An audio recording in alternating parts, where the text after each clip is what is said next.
The labour movement says legislating flexi-work may become inevitable as more employees here aspire to have more work-life balance. It conducted a survey which found that 7 in 10 respondents feel their bosses are not very supportive of flexi-work arrangements. Just how happy are Singaporeans? Well, that's the question posed to nearly 6,000 respondents across various age groups and professions. The answer? Well, 6 in 10 say yes, they're happy. But nearly half also say they don't have enough time for their family. And 4 in 5 say they hardly have any personal time. Most say their employers are not quite supportive of flexi-work arrangements, while about 6 in 10 say they do not have supportive colleagues. The National Trades Union Congress says this is indicative that a lot of companies here may be just paying lip service to work-life balance, and it adds that legislation may be the way to go.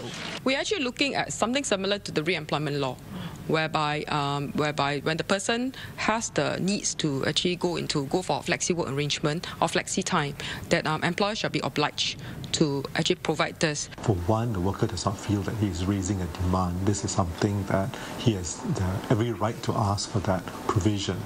And his fellow colleagues won't see him as going against the grain. The Singapore National Employers Federation has said that any such legislation will create unnecessary friction and stress at the workplace.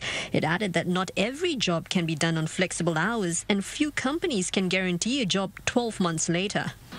The labour movement is taking some concrete steps to get companies to move into this direction. For example, requiring flexi-work arrangements to be worked into the union's collective agreement with employers before the agreement is renewed. But so far, fewer than 10 unionised companies have agreed to those terms. Because once you have it in the provision, then there is clearer understanding, and you have to ensure that the entire policy is in place, including the middle management, including the HR person. Workers we spoke with were mixed in their views about whether they do have work-life balance.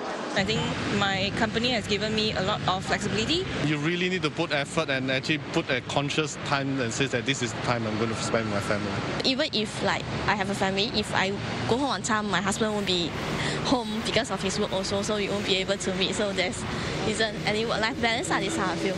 Now, moving forward, the labour movement is doing more to engage stakeholders. For example, it's getting employers to come up with action plans to have work-life balance policies instituted in the workplaces. It's also asking the government to give the same kind of benefits to single mothers as working married mothers, and asking for more government incentives to companies to have work-life balance policies at their workplaces.